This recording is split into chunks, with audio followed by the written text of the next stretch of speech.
Colonel Brian Thompson. I'm your narrator for today's ceremony. I'd like to welcome you all to the Commander's Call and Award Ceremony, in which we will honor the outgoing Commander of 3rd Air Force for his hard work and dedication to the various missions of the United States Air Force. We're very pleased to have General Reed, Commander, United States Air Force Europe, United States Air Force Africa, presiding over today's ceremony.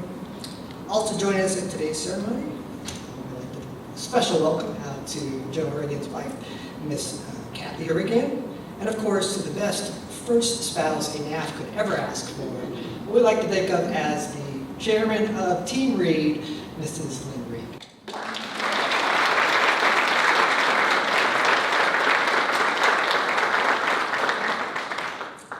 We also have other distinguished visitors in attendance. If you could please hold your applause until the end. I didn't practice the names. I want to make sure I get them right. And if you applaud, I'm sure I will get them wrong. Representing the respected host nation officials in attendance, we extend a special welcome to Mr. Ralph Heichler, Mayor of Ramstein Riesenbach, as well as Mr. Carsten Guler and Dr. Jorg Zorbach from the Rhine Falls Ministry of the Interior. A warm welcome also to Lieutenant General Pascal Delaris, NATO AirCom Deputy Commander, and all commanders, directors, chief, first sergeants, fellow airmen, judge advocates and paralegals, and family and friends.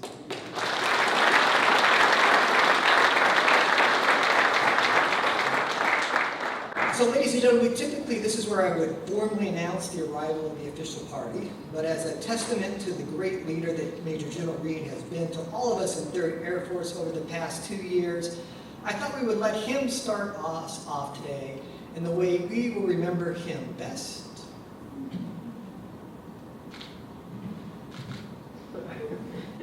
Get started. Let's get ready to rumble!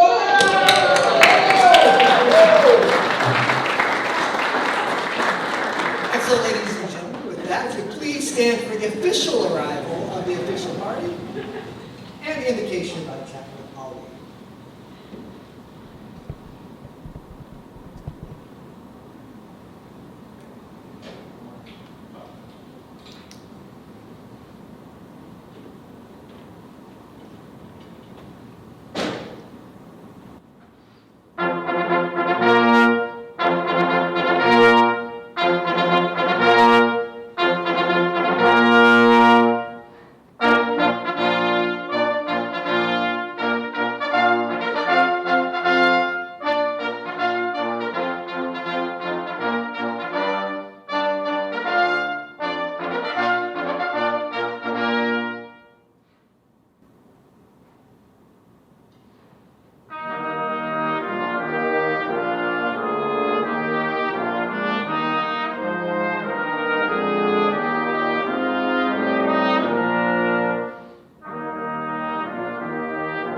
invite you all to join me in prayers. Almighty God, you have called us to serve as defenders of civil liberty and human freedom. As we pursue peace by means of our professions, may we also in our lives be part of your healing and help to others.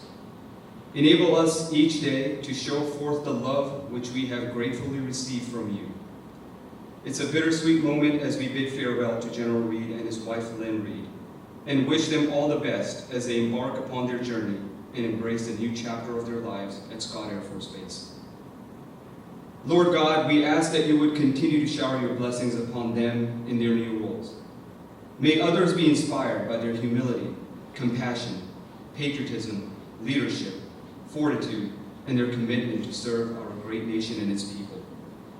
The remarkable impact they have made at every step of the way is unsurpassable. We pray for their continued success in all facets of life. All these things I pray in the name of the one who empowers us, shepherds us, and from whom all goodness comes. Amen. Thank you, General Lee. Ladies and gentlemen, please take your seats. General Lee, the floor is yours. Okay, thanks. Thank you everybody for being here today. Let me welcome our distinguished guests from downtown and everybody that could make it.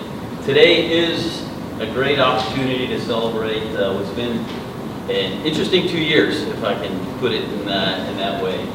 It's been very busy, but we have the right team that's been at the forefront of 3rd Air Force, and that's the reason. So let me first thank you and take this opportunity to offer Kathy and our thanks for everything that you've done over the course of the last 2 years. Because as I said, it's been busy, maybe even a little bit crazy at times with everything that's been going on. And I would offer, it actually started when you guys came here. It may seem like forever ago, but I was like, hey, how's the drive from Turkey gonna go? Well, middle of COVID, I wasn't sure how that was all gonna play out, but gave you guys a little personal time, 6 days of driving, and then into quarantine. Welcome to Ramstein. But at the end of the day, you all dove in, and Lynn, I want to thank you for all the different things that you contributed to as we powered really through COVID, which is all about taking care of families, taking care of our airmen, and figuring out as we balance the mission and what we did for families to make sure we had the right sight picture. I know you guys gave us some leave over the course of the many different activities we had. When Randall would call me, and I'd be like, yeah, could you stay around? I could use a little help, particularly when we had the ASEANs here, and as I said, a myriad of other things that popped up. But importantly, your connective tissue with the wing leadership, with the families here, was really important to what we stand for inside U-Safety. And so I want to thank you for all of that. I know you're going to have another couple days of 1v1 time driving, so take it easy on them as you drive across the country. But from everybody here, thank you very much for your contributions and what you've done for everybody here at U-Safety Africa. So thank you.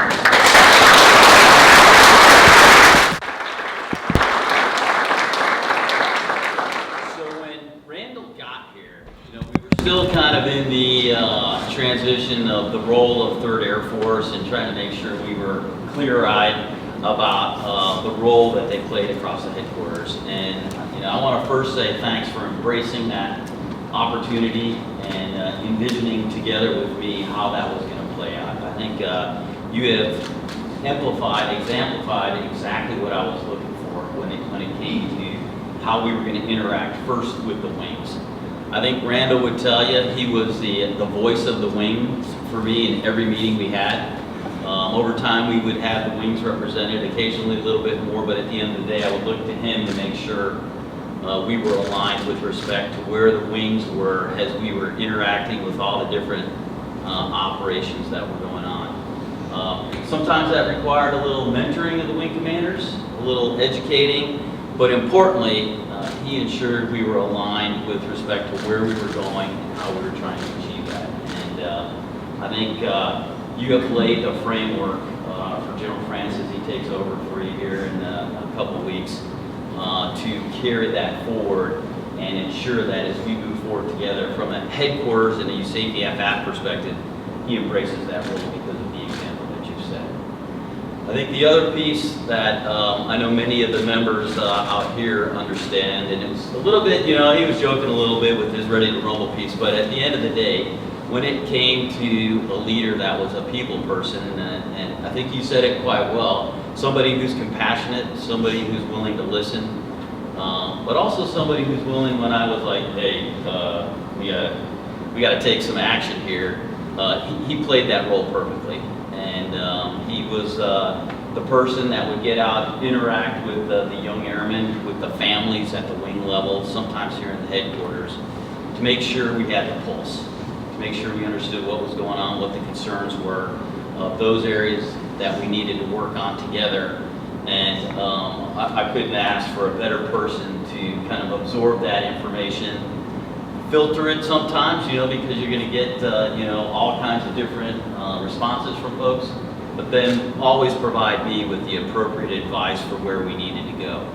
And like I said, occasionally, there were some discipline issues that we always have to work through, but you also gripped that and took our judicial process that was probably not as pure as we would have liked it to be, and took it from something that was sometimes taking months down to weeks. And that was clearly with your fingerprints all over it and due to your leadership to help us make that happen. But probably the most important part was he connected with our airmen, and he was the right person to listen and capture that data, and then make sure we took the appropriate actions as we move forward to take care of our folks. As represented by the host nation folks that are here today, the other important role that I really wanted Randall to make sure we had a good handle on was how we interacted with the folks downtown. And clearly, many of the things that have happened on base couldn't have happened without your guys' support. When we think back to all the Afghans that were here,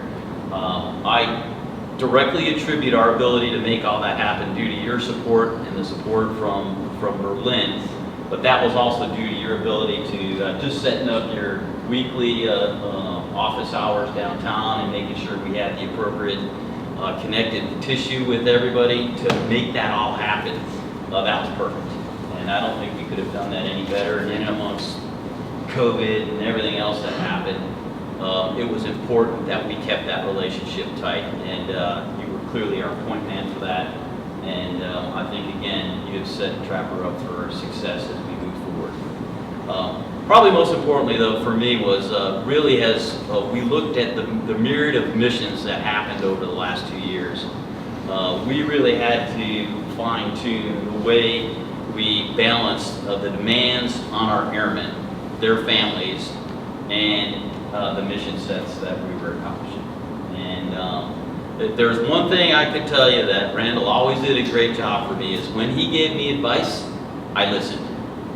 And you can ask for nothing more when you've got somebody working for you that when they offer you their opinion, it was something that I felt was very good advice and advice that we needed to move on. So, I will forever be grateful for what you did to give me that, because without you, I would have been having to make some decisions that were probably ill-informed and may have not been the right decisions. And so Randall clearly played an important role for everyone across our 35,000 airmen in USAFE and NAF Africa, that he played a huge role in significantly impacting the way we do business here.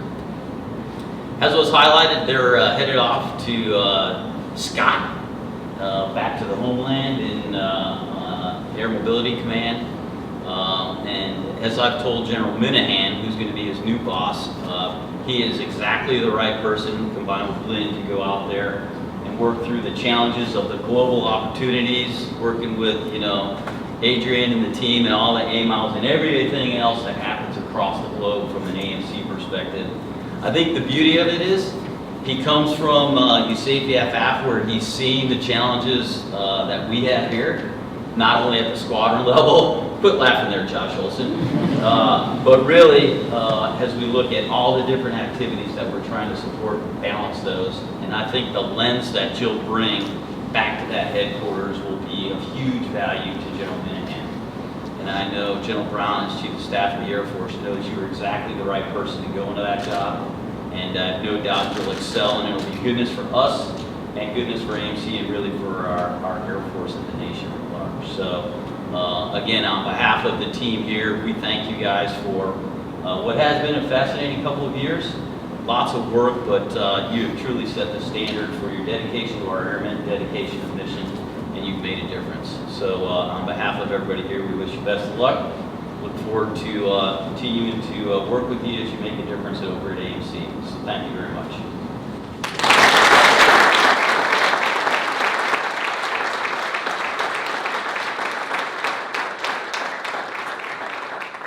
Thank you, General Reagan. Ladies and gentlemen, please stand as General Reagan presents the Distinguished Service Medal to General Reed.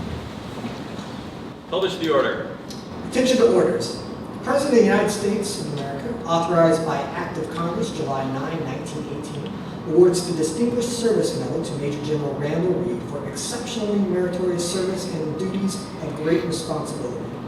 General Reed distinguished himself as Commander, 3rd Air Force, Ramstein Air Base, Germany, from June 24, 2020 to May 18, 2022.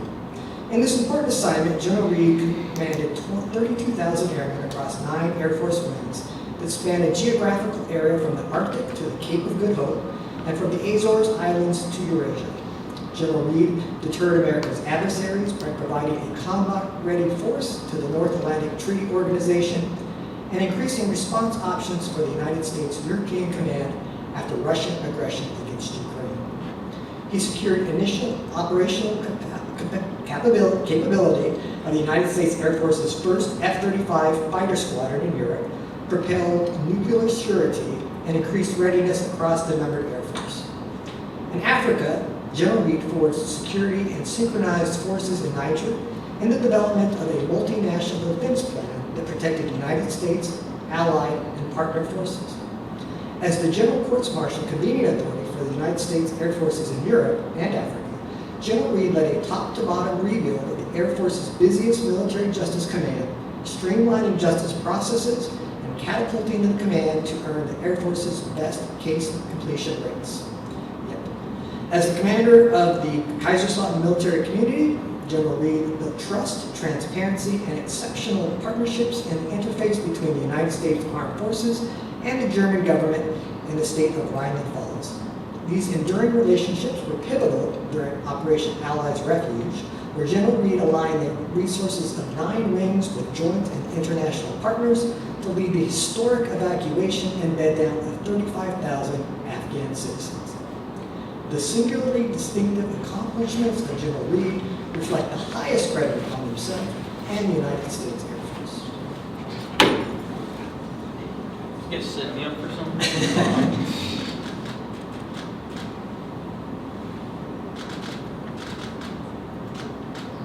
Stand by.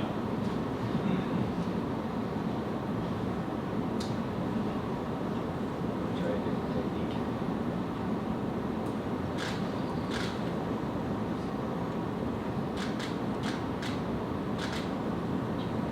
There we go. All right, I got it. Nice, nice. All right.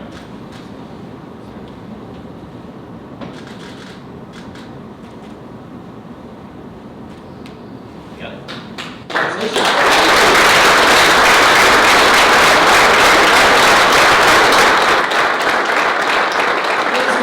Please remain standing for the ceremony of passing of the gun.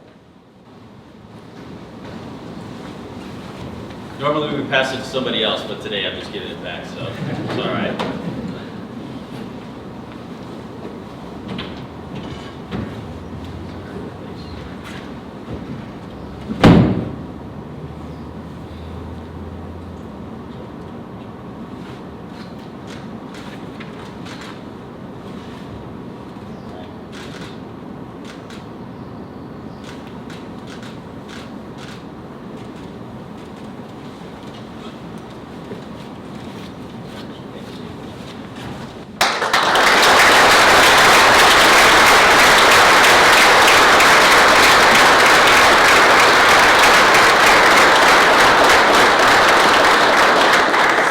Ladies and gentlemen, please be seated. Joey, on behalf of all of us in 3rd Air Force, it is my pleasure to turn the mic over to you. You are what we like to say, the master of fixing our disasters, the dictionary's definition of cool under pressure, the king of the CAG, the Admiral A.J. Chedwigan to the Air Force Jags in 3rd Air Force. It's a very obscure reference to a TV show. I will explain it later. The John Wooden to our UCLA Bruins, the Nick Fury to our Avengers, the Steve Jobs to our Apples, the embodiment of the helpful math, the lover of laughter, our supreme commander, and seriously, or maybe more seriously, the general we all love and respect and will miss dearly, each and every one of us, Major General Reed.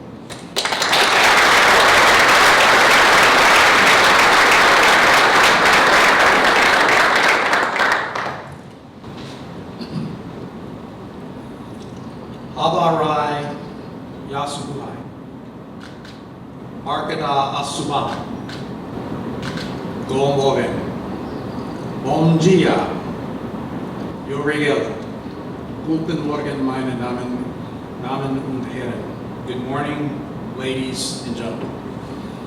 From the frontiers of Finland to the coast of the Cape of Good Hope of Africa, what you heard is but a fraction of the languages our 32,000 3rd Air Force Airmen and Guardians wake up to every single day. Swahili, Hausa, Norwegian, Portuguese, Hungarian, and more. Airmen of the 3rd Air Force have been amazing since 1940, and I've had the honor to serve them and witness them continue 82 years of awesomeness to preserve a tradition of excellence. I'm going to miss all of you in our fantastic mission. But before I reflect on you over the last 2 years together, I need to thank a few people. So for those of you who have been to these before, you know there's a certain order that we thank people. Thanks to COVID, we understand it's okay to break with tradition, and I'm going to do just that. So in reverse order, I'd like to start out with my best friend, Lynn. My world begins with you. The rest of my message I will save for later. To the 3rd Air Force staff, we are less than 30, serving more than 32,000. My very, very poor public math says we take care of a lot of people. More than 1,000 to 1. You make showing up every day fun, and when we're together, I feel safe, I feel empowered, and I feel focused. Thanks for all that you do, for helping me to grow, and most importantly, thank you for helping the Wings be successful. To my beloved Wings, I'm at a loss of how to describe our time together, so I just won't do it. Quite frankly, your actions alone speak for themselves. Instead, I'll just simply do what the Chief and I always do, and that's just tell a fraction of the stories that we come across while we're out visiting. I'm not going to mention all the wings, but I'll start with the 501st Combat Support Wing. And while we all marvel at your ability to take really, really old B-52s and really complicated B-1s and absorb them into a bomber task force, we also witnessed Tech Sergeant Tiara Wright, who realized that when these forces came over to the United Kingdom, they really had no place to go to buy the things they needed. And so she worked with AFES to establish an exchange. And not only did she do that, she beat the bureaucracy to get them to get away from cash payment and actually establish contactless and credit card, so that folks can actually come over here and get the mission done and have everything that they need. One of our fantastic airmen. At the 52nd Fighter Wing in Spangalum, you all consistently made headlines by your deployments to Poland and your deployments across Europe, and also being really innovative. In fact, you have a winning streak of 4 consecutive Spark tank leaders. But those innovators would not have had the spirit to do what they did had it not been for a family support team led by Chaplain Lieutenant Colonel Ralph Elliott and Miss Jeanne Morrow. And in the darkest days of COVID, this small team of caregivers got together to do simple things like get money and put together kits for date nights so that couples could drop by a centrally located place, and they had a built-in evening's entertainment with childcare provided. And what that did was that sustained and in some cases restored harmony between couples who were stressed by COVID. Some of our fantastic airmen. The Heavy Airlift Wing in Hungary is an amazing testimony of international cooperation. And I'd like to thank Dr. Brad Haar, he's not there now, but he took it upon himself to fight the bureaucracy, to find innovative ways to develop and deliver family health care for the families that are there without much of a system at all. And not only that, he got our entire Department of Defense together in the international SOS to be able to build an enduring network so that no matter who arrives in Hungary, they can get health care and get the mission done. I love these people. 86th Airlift Wing here at Ramstein. Your shining stars are too many to mention. They really are. And supporting the 35,000 Afghans is just one of many. But we were equally impressed with Master Sergeant Sarah Thompson. Never heard of her. She was at Lodges Airfield. And she empowered her vehicle management team to do eye-watering maintenance repair on vehicles that are older than all of those airmen put together. And with that salt air corrosion going on, these vehicles, left unattended, would actually fall apart. But they found out innovative ways to get rid of the rust, repair the vehicles, and keep them going. In essence, our transatlantic bridge remains secure and ready. And last but not least, I'll mention this morning, is the 435th Air Expeditionary Wing. And your challenges on the African continent are all-consuming, and you need to be very agile to provide security in a very tough environment. But with people like Airman First Class Joshua Langham, who was actually deployed there, we're in great hands. If you've not heard his story, this is a very, very young man who at the age of 8 decided that he was going to be an inventor, and he's been inventing ever since. He goes to a place where we call Air Base 101, hardly anything there, and he deployed with a 3D printing kit so that he could learn how to 3D print. While he's there, he actually comes to understand that with all of the folks there, they don't have a really good idea, really, of the laydown of the installation and how to actually do their security work and respond to things. So he grabs a team of 3 other people, and they survey the entire base, and then they draw it out, they take the measurements, and then he 3D prints the entire installation on a huge sandbox. And that's where the security forces do their drills in order to enhance security. Just an American airman who wants to do good for the world, and he goes out there and nobody had to tell him to do it.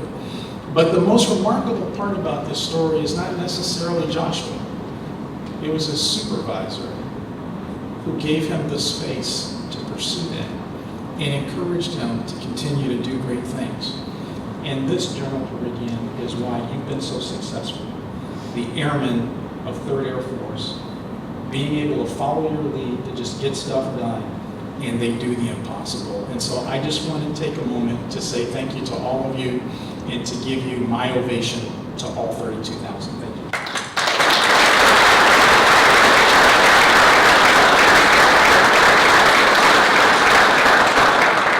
Now, wherever they are, those airmen can't do the jobs that they're supposed to, as you mentioned, without the fantastic hosts that we have. And you represent, you're the ambassadors of all the host nations where we have our airmen. But I would like to say that I could not have done this job in the way that I did had it not been for my very first meeting. And so when I got here to Ramstein, I went to go see a dear friend who advised me on how to get this done. And I really do want to say one final thank you to Klaus Leys, an amazing man who really understands what the relationship is all about. And our first meeting was incredible. We had a chance to say hi, we had a chance to say bye, and I promised him that we would make this work. And together we have done a fantastic job, so thank you for that. General Delers, when I look at you and Sophie, forever I will understand what NATO is truly all about. You two are amazing humans, you're amazing people, but you have taught me what it is to get across the national lines. You have taught me how to defend freedom, and the two of you have shown Lynn and I what it is to grow behind you and to be international airmen. In your next step in your life, I wish you the best of luck, but thank you for the time here. We're the better for it. Thank you so much. You're in the hot seat, so now it's your turn. Thank you and General Walters for this opportunity. Both of you, I know, were very instrumental in getting Glenn and us here, and we thank you for that. You two have been very kind in lots of ways to take care of the airmen, and you've allowed us to follow in your footsteps to get that done. I remember when we worked together in DC, and you left the building to go do something really fantastic, and I told you, if you ever need a good mobility airman, call me and I'll find you one. You never called me, so I figured that you found one. And then it took a long time for you to actually call me. But I think during that time, you allowed me to become a complete airman before we got back together again. And it has been a lot of fun to serve under your style where you want folks to get things done for you. You let us know what direction we're going, and then you just set us loose. The greatest freedom that I ever had was to reach into his inbox and find a problem and take it and work it for him. And you never said no, you let us go, and we were able to do an awful lot of things, so I thank you for that. Lastly, I want to thank the band and Chaplain Ali. This is one of the few times where I don't have to get up directly behind a chaplain and try to say all the things in 7 minutes that the chaplain says in 90 seconds. But thank you for all that you've done in your service. Len and I just adore you, and we had a wonderful time spending time with you while the Afghans were here. We had more time celebrating you when we did the base visit. You are truly an example of how to get past everything that we as humans artificially put up to separate ourselves, to then put focus and improve humanity. So between your spiritual leadership and the gift of music, you have shown us what it is to uplift souls, to provide hope, and to have a brighter tomorrow. So speaking of a brighter tomorrow, tomorrow is bright. General France will be on station in this position in the not too distant future, and you all are going to be amazed. He and Amanda are fantastic. He is brighter than I am, he is smarter than I am, he is more articulate than I am, and he cares deeply. And so you won't have to worry, you won't lose anything. There's lots of momentum, and he's going to continue with that. The only challenge that you'll have is keeping up with him. And so with that, I'd like to say thank you for allowing me to be tethered to the podium, because this is one of the most difficult farewells that I've ever had. But by the same token, I leave knowing that I leave nothing on the table. We have given our all in the 3rd Air Force, and we have made a difference. Diplomacy is still working, peace still exists, and for the last time, for the sign-off, all clear from the wings.